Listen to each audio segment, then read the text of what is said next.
What's up, YouTube? Yo! Back at it again. Yes, man. sir. Here with your boy Gilly. I'm Marciano. And you here with React G. Hey.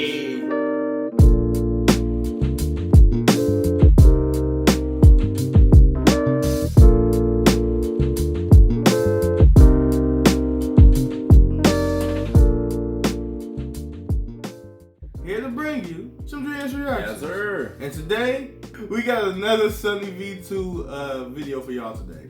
You know what I mean? We got two more on the playlist.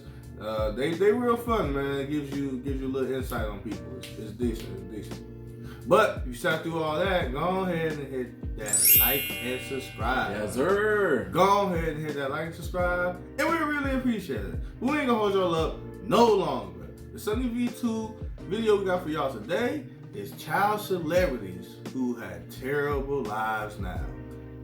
Orlando Brown out here? I don't know. Does he count as a celebrity? Yeah, man. Everybody know Orlando. Okay. Might be there, because this shit is shit. Big Brown. But we're gonna hop right into it. Hope y'all enjoy.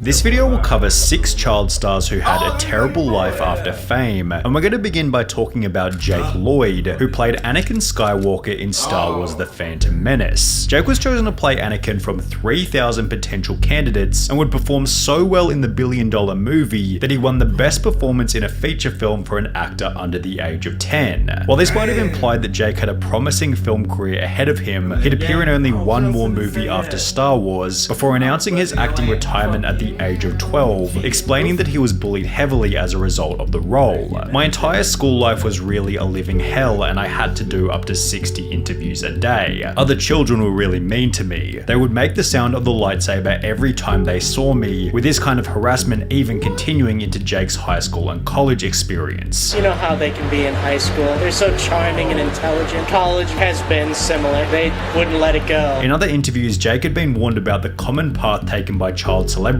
Child stars have had a bit of a reputation that they turn to, a life of drugs, so may the force be with you. Oh, well, thank you. Yet this advice seemed to have no impact, as his life began to go downhill beginning in 2015. Jake Lloyd has schizophrenia, stopped taking his medication, and attacked his mother. Indianapolis police were called to the home of Lloyd's mother, Lisa. She said the 26-year-old showed up and yelled at her, saying she ruined his life. Lloyd allegedly knocked her down when she wouldn't let him in the house, and stomped her 3 or 4 times, causing bruises and abrasions. He was gone by the time the police showed up, and she didn't press charges. Only 3 months later, Jake Lloyd found himself in a high-speed police chase, after which he'd be arrested for reckless driving, driving without a license, and resisting arrest, resulting in 10 months jail time in a psychiatric facility. 2 years after this, Jake's 26-year-old sister Madison died unexpectedly in her sleep, prompting the mother to release a statement regarding Jake's well-being. Jake has been diagnosed with paranoid schizophrenia, but unfortunately he also has a symptom called anosognosia, which causes a lack of insight into his illness. This only adds to the struggle he faces, which has been very difficult after the tragic loss of his younger sister Madison. He has moved closer to his family, and we are all working hard to help him with this. He is still a kind and caring person, and we hope to have him back to his fun and entertaining self as soon as possible. Jake will continue to make progress with the love and support you continue to show,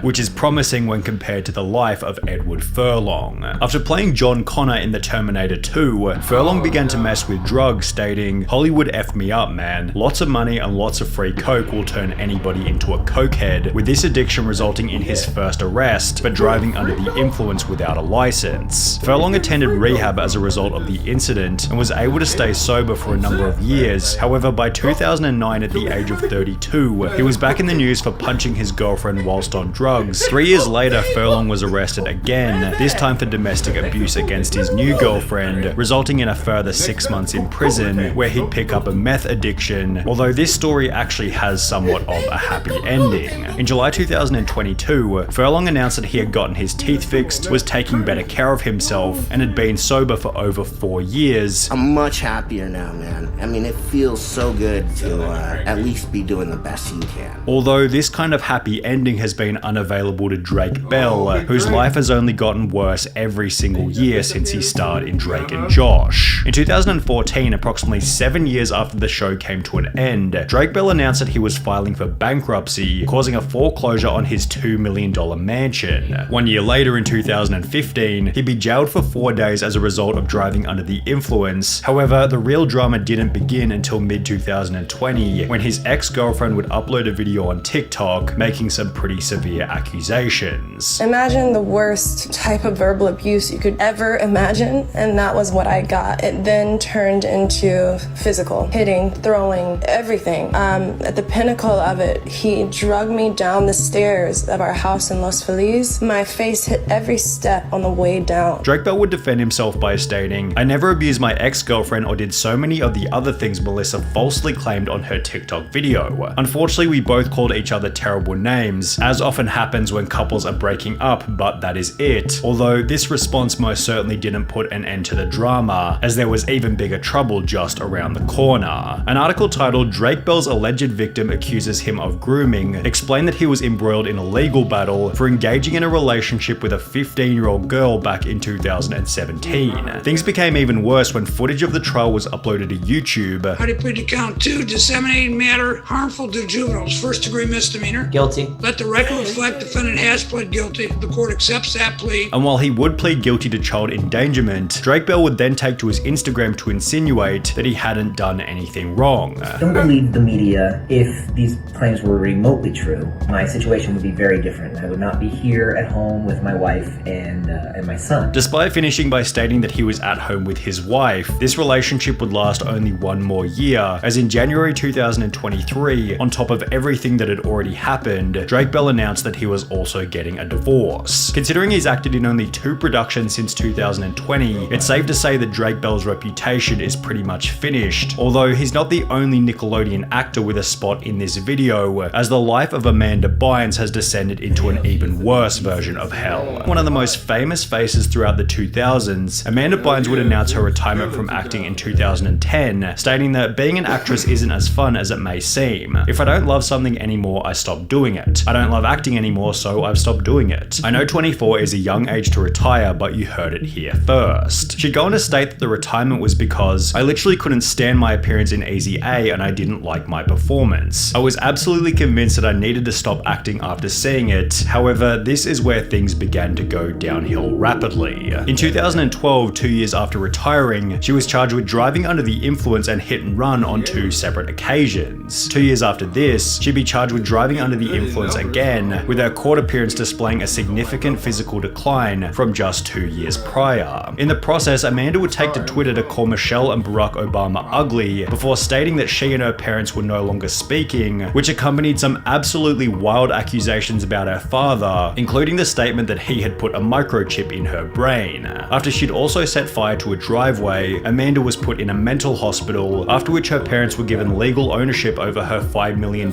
estate, as Amanda has been spending large amounts of her savings. It has been reported that she's recently made extensive purchases as gifts from jewelry stores such as Cartier for strangers. Amanda Bynes was diagnosed with bipolar disorder and would attempt to get her life back on track by enrolling in fashion school. However, she was kicked out only 10 months later for showing up high and arguing with her classmates. In 2018, people assumed that she was back to her normal self, as Amanda showed up in magazines looking like this. However, within a year, she'd gotten face tattoos and checked into Alcoholics Anonymous, where she'd meet her new boyfriend who, according to Amanda, had just as many problems as her. In October 2022, she'd make another attempt at fixing her life by enrolling in cosmetic school, yet only 5 months later, in March 2023, she was sent to a mental hospital once again, as she was found roaming the streets of Los Angeles without any clothes on. Then there was Orlando Brown, whose role as Eddie Thomas on That's So Raven ended with an equally terrible life. After the show came to an end in 2007, Orlando began to focus on music, during which his life was kept fairly private until he'd enter news headlines approximately 9 years later. Between February and March 2016, Brown was arrested on 2 separate occasions on charges of domestic violence, obstruction of justice, drug possession with the intent to sell, and possession of contraband in jail. In February 2016, cops claimed he struck his then girlfriend in the parking lot of a police station and was found by officers to be in possession of methamphetamine. Orlando was given a notice to appear in court, yet he'd instead flee to Las Vegas, where he was caught by bounty hunters. You left California.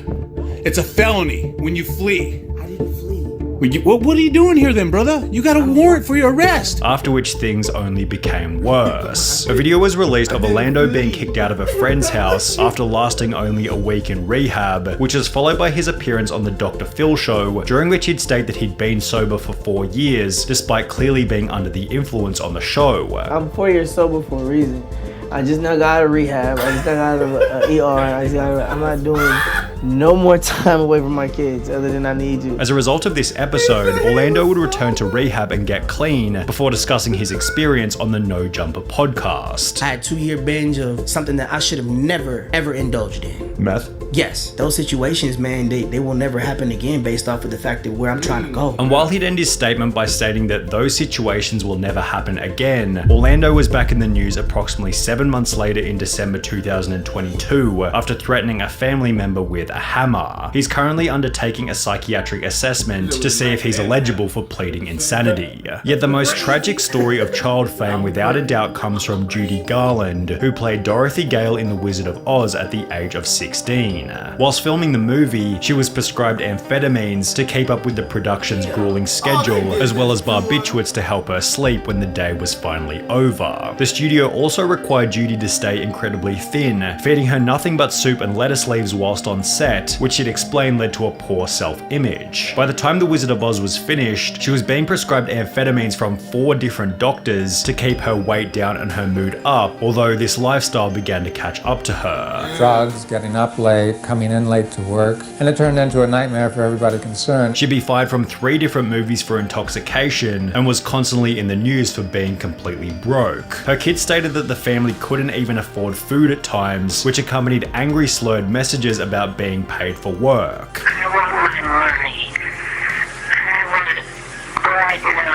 These weren't delusions. She was broke when she recorded this, and not movie star down to my last Rolls Royce broke, homeless broke.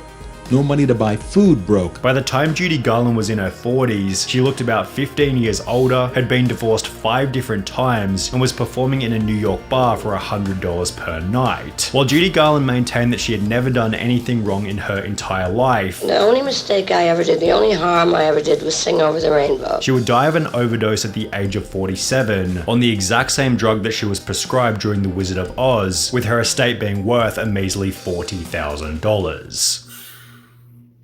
I mean, that's kind of not her fault, though. Yeah, that last one, that one's sad. They They set her up for failure.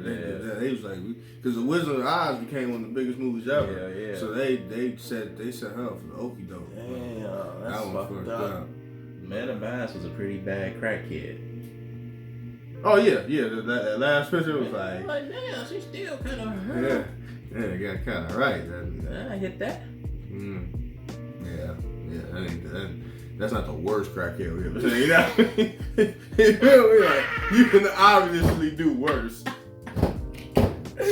ain't the worst crackhead you ever seen. Oh, but Orlando Brown funny as hell, man.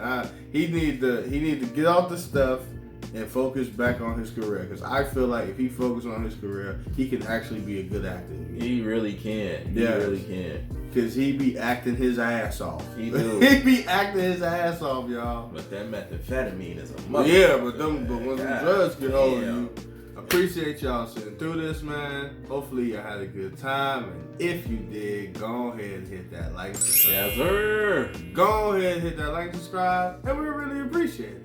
But until next time, we'll see y'all later. Peace.